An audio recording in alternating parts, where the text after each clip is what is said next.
ओम श्री वेद पुरुषाय नमः। मंच पर विराजमान माननीय प्रोफेसर पांडे जी, माननीय प्रोफेसर शुक्ला जी, प्रोफेसर उपेंद्र त्रिपाठी जी, सभा में विराजमान प्रोफेसर शुक्ल जी, अन्य समस्त विद्वज्जन एवं छात्रगण, समय कम है और आपको निकलना भी है, इसलिए संक्षेप में ही कुछ बातें आपके सामने रखूंगा। अभी आपने शुक्ल जी के व्याख्यान में और आचार्य पांडे जी के व्याख्यान में ये बात सुनी कि ज्योतिष जो है वेद का अंग है, वो ऐसे ही नहीं है, और पूरा वेद और वेद के जितने भी अंग हैं, वेद जो है वह अष्टादश विद्या के रूप में उसका विस्तार होता है। 4 वेद, 6 वेदांग, 4 उपांग और 4 उपवेद।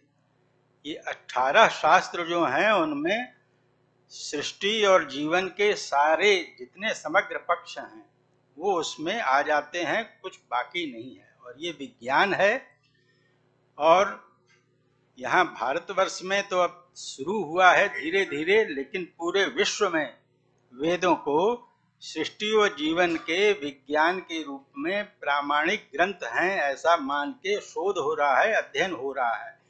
वहाँ कोई संदेह नहीं है, यहाँ संदेह है। मुश्किल माने क्षोभ का विषय है कि हम अपने ही देश में हमारी जो ज्ञान विज्ञान की संपत्ति है उस पर संदेह करते हैं। एक सबसे महत्वपूर्ण बात आपने कही शुक्ल जी ने, आप आधुनिक विषय से संबद्ध हैं, लेकिन आपने ये कहा विश्वास। विश्वास सबसे महत्वपूर्ण पक्ष है। और संस्कृत के प्रति जो आपने कहा, तो विश्वास कैसे, अंधविश्वास नहीं, वह विश्वास है ज्ञानात्मक विश्वास, रीजनिंग के साथ विश्वास। पूरी रीजनिंग है, तर्क है, तब वो चीज सिद्ध होती है।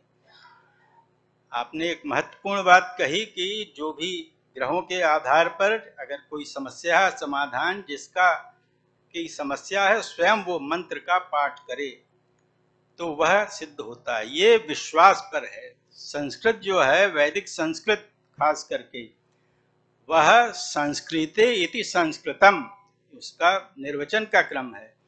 हमारे शरीर में जो ऊर्जा के केंद्र हैं, उन ऊर्जा के केंद्रों को वह संस्कारित करता। संस्कारित करना माने उनको जागृत करके उनमें ऊर्जा भरता।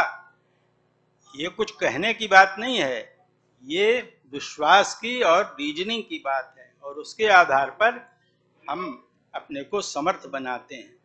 हमारे पास तो 20-25 वर्षों से कुछ ऐसा क्रम रहा कि जितने भी विकसित देश हैं पूरे विश्व में, कहीं से कोई बाकी नहीं है स्कॉलर ना आते हों और वेद के बारे में और जो उनका विषय है क्या है उसका वैज्ञानिक पक्ष।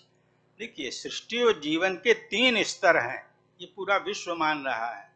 आदि भौतिक, आदि दैविक, आध्यात्मिक। फिजिकल एस्पेक्ट ग्रास फॉर्म है, हमारा भी जीवन है, शरीर ग्रास स्थूल शरीर है, इसके भीतर सूक्ष्म शरीर है।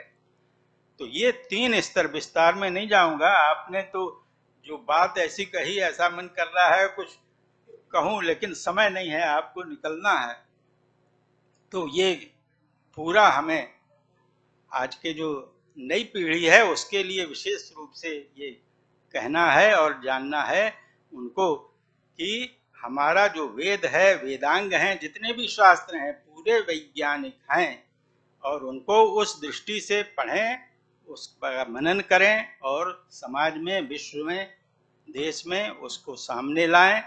यह हम लोगों का कर्तव्य है, दायित्व है, उसे हम पूरा करें। वेद विज्ञान केंद्र एक हमें ऐसा मिला है स्थान जिसके माध्यम से हम उसको और अच्छी तरह से समझ सकते हैं। एक और बात कहूँगा, आपने चतुर्भिश्च द्वाभ्याम पंचभिरेव च भूयते च पुनर्द्वाभ्याम तस्मै यज्ञात्मने नमः, यह वैदिक क्रम का है, तो ये पूरा वैज्ञानिक प्रक्रिया स्वरूप को बताता है। उसको आपने ज्योतिष के क्रम में जोड़ा, और उसके महत्व को बतलाया, ये अपने आप में बड़ा ही महत्वपूर्ण है। उसकी व्याख्या करने जाऊंगा समय लग जाएगा, लेकिन जो श्रौत यज्ञ होते थे, श्रौत यज्ञ जो हैं, आजकल जो 3 प्रकार के यज्ञ हैं, श्रौत यज्ञ, स्मार्त यज्ञ और पद्धति याग। श्रौत यज्ञ श्रौत अग्नियों में होते थे, गार्हपत्यावनी, दक्षिणाग्नि और सभ्याग्नि इत्यादि में वो होते थे, ये अग्नियों का नाम है। स्मार्त यज्ञ स्मार्त अग्नि में है, गृहयाग्नि उसे कहते हैं। और संप्रति जो यज्ञ होते हैं वो पद्धति आगे हैं, लौकिक अग्नि में होते हैं। अग्नियों का संस्कार करके उनमें वह जागृत किया जाता था दिव्य भाव, और आज भी वो क्रम चल रहा है। समय के साथ साथ परिवर्तित एक क्रम होता है, तो वह हमें ये समझना है, लेकिन विज्ञान कहीं से उसमें न्यूनता में नहीं आता है। 4 युग हैं, सत्ययुग, त्रेता, द्वापर, कलयुग। इसके हिसाब से हमारा जो काल है, कल्प काल जो है पूरे सृष्टि का है। कल्प काल चतुर्युग, चतुर्युगी जो मैंने बताया, ये चारों युगों का, कलयुग का 4,32,000 वर्ष है। चतुर्युगी में आ जाएंगे तो ये बढ़ता जाएगा, कुल मिला के सतयुग, त्रेता, द्वापर, कलयुग मिलके जो चतुर्युगी है वह 43,20,000 वर्ष आते हैं।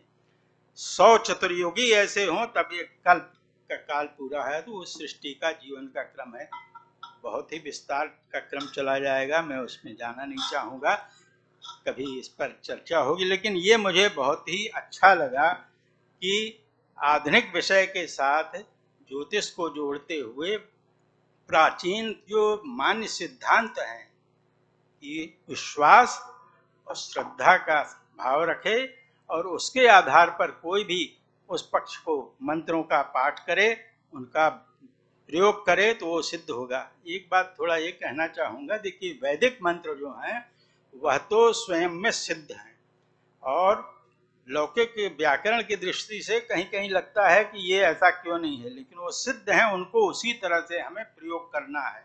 वो सिद्ध हैं, उन्हें साधना नहीं है। तो जो वैदिक मंत्र हैं उनको यथावत ही हम लेके चलें, उनमें परिवर्तन न करें, वह और उतने ही ज़्यादा प्रभावी होंगे। एक बात याद आ गई, इंग्लैंड की बात आ गई। एक साधारण महिला साल्वे मैंगंटूस थी, 20-25 साल पहले की बात बता रहा हूँ। उसको जैसे आपने बताया कैंसर हो गया, तो डॉक्टरों ने कहा 1-1.5 महीने आयु है। तो उसके मन में आया कि सुना है कि भारतवर्ष में कुछ मंत्र आदि होते हैं, तो वहाँ भी थे वेदों के विद्वान, उनसे उनने कहा कि कुछ एक आध मंत्र श्लोक मुझे कह दें, बता दें। बताया, वह उसको पूरे मनोभाव से, विश्वास का, देखिए विश्वास का कितना महत्व है, पूरे मनोभाव से, जिसकी आयु 1-1.5 महीना रह गई हो, कितना वो सारा संसार का प्रपंच छोड़ के कैसे जीवन बने उस पर वो ध्यान देगी। मनोभाव से उसने पढ़ना शुरू कर दिया, और ये देखिए मंत्र का प्रभाव, कब 1.5 महीना बीत गए, 2 महीना, 3 महीना, 4 महीना। तो उसने कहा अरे, डॉक्टरों ने कहा था 1.5 महीने में खत्म है। तो गई हॉस्पिटल में, उन्होंने कहा अरे तुम अभी तक जीवित हो, किसकी दवा की? उसने कहा किसी की नहीं की, सब छोड़ दिया, ये हम मंत्र कर रहे थे, पाठ कर रहे थे। फिर वो आती है, साधारण परिवार की महिला, काशी आती है, और काशी आकर उसको ये हुई कि ऐसा क्या ये ध्वनि है, यह मंत्र में ध्वनि कैसी है, अमृत रूप जो हमें जीवन दे देती है। तो उसने शिक्षा 6 है वेदांगना, शिक्षा, कल्प, व्याकरण, निरुक्त, छंद, ज्योतिष। शिक्षा जो है वेदों में जो मंत्र का उच्चारण का है, स्वर का है, उसने परिश्रम करके उसका अंग्रेजी में अनुवाद किया। 4-5 साल तक वो आती थी, अनुवाद किया, और वह पुस्तक उसने प्रकाशित की। पूरे यूरोप में, अमेरिका में इतनी ज़्यादा वो सेलेबल है। तो कहने का मतलब ये है, हमारा वेद, हमारे शास्त्र इतने प्रामाणिक हैं, वैज्ञानिक हैं कि हमें उनके साथ जुड़ना है। तो हम स्वयं को समृद्ध करेंगे, स्वयं को हम अपने जीवन के साथ सार्थकता का स्वरूप लाएंगे, पूरे विश्व को इस ज्योति से हम प्रकाशित करेंगे। इतना ही कह के विराम लेता हूँ।